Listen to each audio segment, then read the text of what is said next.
नमस्कार दोस्तों। अक्सर आपने देखा होगा कि टॉयलेट्स में बाद में एक डमी वॉल बनाई जाती है। तो आपके मन में आता होगा ये डमी वॉल क्या होती है। तो इसे कहते हैं दोस्तों लेज वॉल। आज हम आपको लेज वॉल के बारे में बताने जा रहे हैं। सबसे पहले हम ये बताएंगे कि लेज वॉल क्या है। दोस्तों, टॉयलेट में जो डमी वॉल बनाते हैं उसी को हम लेज वॉल कहते हैं। जिससे टॉयलेट में आप देखते होंगे बन जाने के बाद, टाइल लग जाने के बाद आप देखते होंगे बहुत सी जगहों पे ऑफसेट बन जाता है टॉयलेट में। तो वो जो ऑफसेट होता है वो हम डमी वॉल बनाते हैं। वही वॉल हम जो है लेज वॉल के नाम से जिसे हम बुलाते हैं, तो वही लेज वॉल होता है। आखिर क्यों बनाते हैं लेज वॉल? तो दोस्तों, सबसे पहले हम चीज़ बताना चाहेंगे कि आरसीसी सरफेस में पाइप लगाने के लिए चिपिंग करना पड़ेगा, जो कभी कभी काफ़ी प्रॉब्लम देता है। और चिपिंग करना इतना इजी नहीं होता, काफ़ी कॉस्टली होता है और काफ़ी मेहनत लगती है, काफ़ी मैन पावर लगती है। तो जिसकी वजह से हम क्या करते हैं कि जो है डमी वॉल बना देते हैं। इससे क्या होता है, डमी वॉल बनाने से एक फ़ायदा तो ये होता है कि हमारी मैन पावर बचती है, और दूसरा क्या होता है ना कि चिपिंग की वजह से वॉल की जो है स्ट्रेंथ वो भी कम हो जाती है। तो हमारी स्ट्रेंथ में भी कमी नहीं आ जाता और हमारी बजट भी कम लगता है। तो इसलिए हम क्या करते हैं कि लेज वॉल में क्या करते हैं, हम लेज वॉल बना देते हैं, एक डमी वॉल के रूप में बना देते हैं, ताकि हमारा काम आसान हो जाए। और सरफेस पे जो हम प्लम्बिंग की पाइप लगाते हैं वो इसी लेज वॉल से होके हम आगे निकाल देते हैं, इधर से उधर कर देते हैं। क्योंकि दोस्तों क्या होता है कि कई बार अगर प्लम्बिंग की पाइप को एक साइड से दूसरे साइड लेके जाना है, मतलब पाइप हमें यहाँ यूज करना है और हमारा जो शाफ्ट है वो दूसरे वॉल पे आ रहा है, तो अब क्या करेंगे, पूरा एक वॉल से दूसरे वॉल तक पाइप हमारी जाएगी। तो एक वॉल से दूसरे वॉल तक ले जाने के लिए अब हमारे पाइप का डाया 120 mm है, या फिर पाइप की डाया 25 से 30 mm है, जो भी है। तो पाइप की डाया अब उतना हमारा पाइप जो है सरफेस से बाहर आएगा। कई बार तो हम क्या कहते हैं, वॉल में चिपिंग करके भी हम जो झिर्री काट के भी पाइप को फिट नहीं कर सकते। तो ऐसे में एक साइड से दूसरे साइड तक हम पाइप को कैसे लेके जाएं? तो उसका एक ही तरीका है कि उसमें हम लेज वॉल बना देते हैं।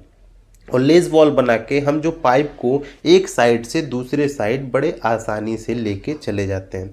अगर प्लम्बिंग पाइप को एक से दूसरे साइड ले जाना है तो लेज वॉल बनाना पड़ेगा ही पड़ेगा। अगर हम लेज वॉल नहीं बनाएंगे, अगर ऐसे ही पाइप रख देंगे, तो बाद में हमें प्लास्टर करके इस पर टाइल लगाना पॉसिबल नहीं होगा।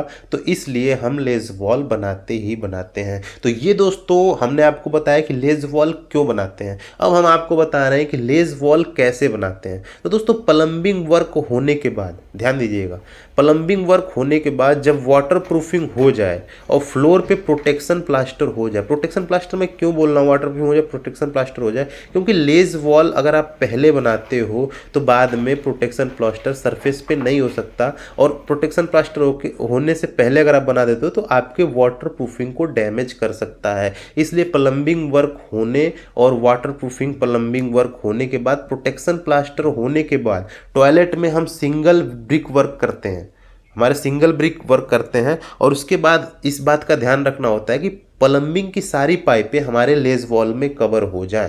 तो कैसे बनाते हैं, इस तरह से हमें लेज वॉल बनाना होता है कि प्रोटेक्शन प्लास्टर के बाद एक सिंगल ब्रिक का लेज वॉल बनाते हैं, जिसमें हमें प्लम्बिंग की सारी पाइपें हमारी लेज वॉल में फिट हो जानी चाहिए, कवर हो जानी चाहिए। तो ये तरीका होता है लेज वॉल का बनाने का। अब दोस्तों आते हैं इसके साइज पे। तो लेज वॉल की साइज हमें क्या रखना चाहिए?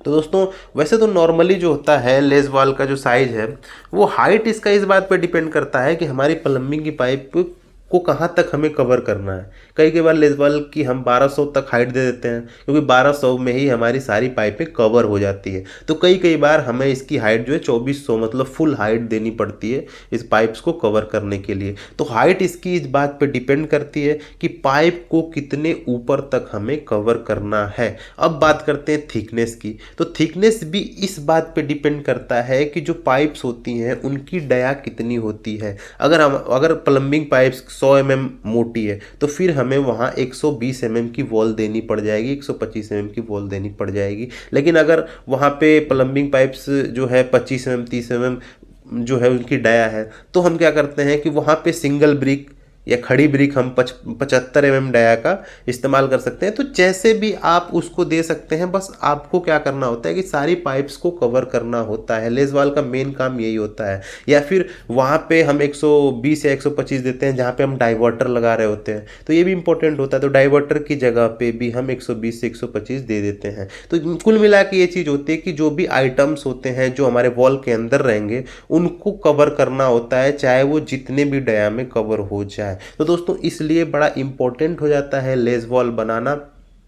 जब भी आप अगर जाते होंगे टॉयलेट्स में तो देखते होंगे टॉयलेट्स में बहुत जगहों पे ऑफसेट होता है। ऑफसेट जो निकलते हैं दोस्तों, तो वही ऑफसेट हमारे लेस वॉल ही होते हैं, जो कि बन जाने के बाद आप देख रहे होंगे, बन जाने के बाद ये कुछ ऐसे दिखते हैं जैसे आपको स्क्रीन पे दिख रहा है। तो जब भी टॉयलेट में जाएं और आपको ऐसे ऑफसेट दिखें तो वो लेस वॉल होता है, जहाँ से हमारी सारी पाइप्स निकली होती हैं और साफ्ट तक गई होती हैं। तो उम्मीद करते हैं दोस्तों ये वीडियो आपको काफ़ी अच्छा लगा होगा, और अगर अच्छा लगा हो तो प्लीज़ हमारे चैनल को सब्सक्राइब कर लें, वीडियो को लाइक करें, इसे ज़्यादा से ज़्यादा शेयर करें। और अगर कुछ ना समझ में आया हो तो हमें कमेंट करके आप पूछिए, आपके कमेंट का जवाब हम जरूर देंगे। और इस वीडियो को ज़्यादा से ज़्यादा शेयर करिए ताकि ज़्यादा तक लोगों तक ये जाए। अगर आपने सब्सक्राइब नहीं किया सब्सक्राइब करिए और बेल आइकन को जरूर दबा दीजिए ताकि जो भी हम नेक्स्ट वीडियो आपके लिए लेके आए उसका नोटिफिकेशन आपको मिलता रहे। Thank you very much.